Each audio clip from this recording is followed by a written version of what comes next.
madaxweynaha Jamhuuriyadda Federaalka Soomaaliya iyo wafdiga uu hogaaminayay galabta ay ka soo kicitimeen magaalada Muqdisho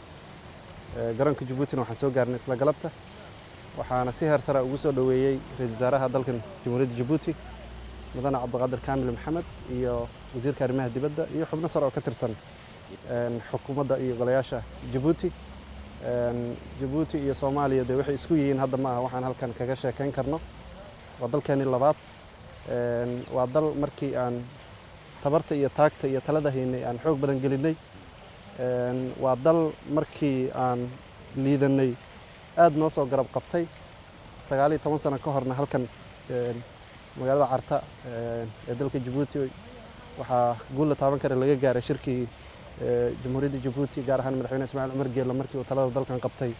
oo ku baaqay in Soomaaliya dawlad loo dhiso marka mustafarkan waxaa diiradda lagu saari doonaa xiriirka walaaltinimo iyo iskaashi iyo saaxiibtinimo iyo dhiig wadaag iyo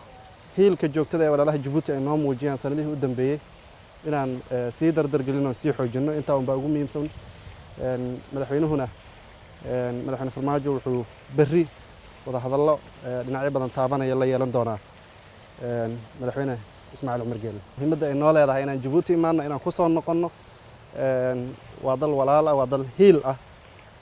haddana lafdhabar u ah amniga Soomaaliya oo Djibouti waxay ka tirsan tahay ciidamada nabad ilaalinta ee AMISOM waxyaabaha lagu lafaguro wada hadalladaasna kolley markay dhacaan aan idiin soo sheegi doonaa laakiin hadda waa nabad nibad waana insha Allah